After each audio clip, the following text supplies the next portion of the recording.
1. There were stacks of heads chiseling in the easy. There were stacks of heads chiseling in the heezy. Phrase 2. Homie was flossing his grip of cheddar. Homie was flossing his grip of cheddar. His whip is a janky hoopty. His whip is a janky hoopty. Janky hoopty? His whip is a janky hoopy. You may not understand your kids, but your kids understand you. Talk to them about drugs. Need help? Get help. Visit our website at drugfree.org.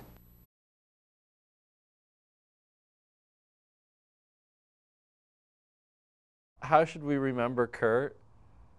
By playing his music. The fact that we're talking about Kurt Cobain's music 10 years after the guy died explains a lot. It tells us that his music meant something. The songs Cobain wrote touched the generation that grew up listening to that, and then remarkably it has now touched a successive generation. The comparison game, it drives me up the wall, you know. Oh, he was like this or he was like that. No, actually he wasn't like any of that. Nirvana's popularity today is entirely down to Nirvana's music. There's plenty of bands who were around 10, 15 years ago from that general scene who have gone and whose music won't be troubling us again.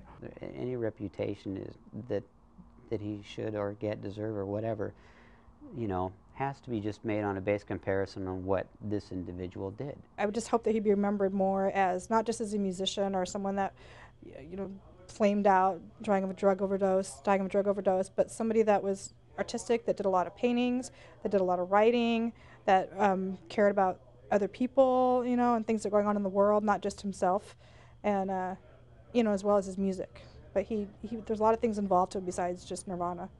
For as long as people are curious and are interested in rock music, then Nirvana will be there because their music mattered.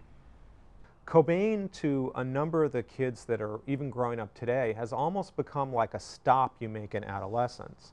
I would compare him, on a literary side to J.D. Salinger, where when I grew up, my generation, we all read Salinger's work. It's something you had to read to sort of understand adolescence.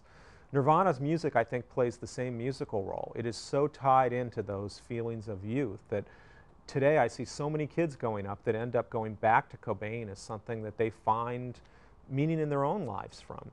I go to gigs now and I see kids, and they are kids, they're like, some of them as young as sort of 13 to 15 years old, wearing Nirvana t-shirts and stuff. So, some of those people were barely born, were not born when Nirvana were making their music. And yet, those people know Nirvana's music now. So ultimately, I think that was Kurt's greatest gift to us. He put so much of himself into his songs that when we listen to it, they seem so emotionally true. They almost can't be denied.